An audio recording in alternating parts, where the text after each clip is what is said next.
কি ক'ব? সঁচাকৈ আজি এটা উল্লেখযোগ্য দিন তথা উৎফুল্লিত দিন আমাৰ গোটেই চিৰাংবাসীৰ বাবে। আমাৰ যোৱাবেলিও চিৰাং জিলাই মেট্ৰিক পৰীক্ষাৰ ৰিজাল্টত প্ৰথম স্থান দখল কৰিবৰ কাৰণে সক্ষম হৈছিলে আৰু এইবেলিও আজিৰ যিটো সদ্য ঘোষিত মেট্ৰিক পৰীক্ষা ইয়াতে প্ৰথম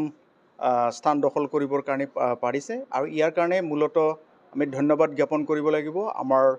ডিষ্ট্ৰিক্ট এডমিনিষ্ট্ৰেশ্যনৰ সন্মানীয় আয়ুক্ত মহোদয় শ্ৰী বিজয় ভাস্কৰ ৰেড্ডি ডাঙৰীয়া আৰু লগতে আমাৰ বিজয় বৈষ্ণৱ ইনস্পেক্টৰ অফ স্কুল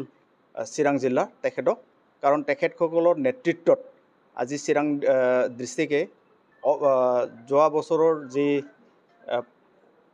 প্ৰথম স্থান দখল কৰিবৰ কাৰণে সক্ষম কৰিছিলে এইবেলিও সেইটোত মানে অক্ষুণ্ণ ৰাখিবৰ কাৰণে সক্ষম হৈছে আৰু ইয়াৰ কাৰণে আমাৰ চিৰাং জিলাৰ ইনস্পেক্টৰ অফ স্কুল শ্ৰী বিজয় বৈষ্ণৱ ডাঙৰীয়াই 16টা পইণ্ট তেওঁ উলিয়াই লৈছিলে কেনেকৈ ধৰণৰ চিৰাঙৰ ৰিজাল্টটো ভাল কৰিব পাৰে। ইয়াৰে প্ৰথম উল্লেখযোগ্যটো আছিলে যে home visit by the teachers আৰু তেখেত আমাৰ ইয়াৰ শিক্ষক সমাজে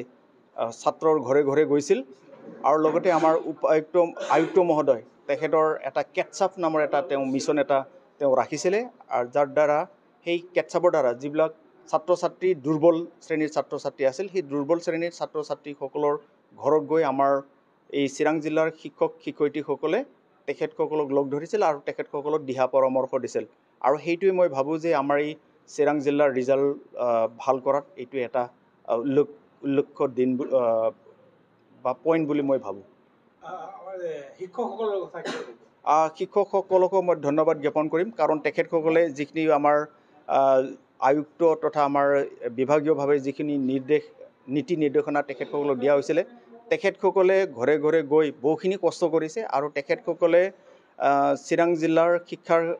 যিটো উন্নতিৰ কাৰণে তেখেতসকলে বহুখিনি কষ্ট কৰিছে আৰু সেইটো মই ৰিচেণ্টলি মই ইয়াত জইন কৰিছোঁ চিৰাং ডিষ্ট্ৰিক্টত আৰু সেইটোত ইয়াৰ পৰা দেখিবলৈ পাইছোঁ যে তেখেতসকলে বিভিন্ন কাৰ্যপন্থা হাতত লৈছে আৰু সেই কাৰ্যপন্থাটো লোৱাৰ কাৰণে আজি চিৰাং জিলা বৰ্তমান শিক্ষাৰ ক্ষেত্ৰত এটা উল্লেখযোগ্য স্থান আহৰণ কৰিবৰ কাৰণে সক্ষম হৈছে।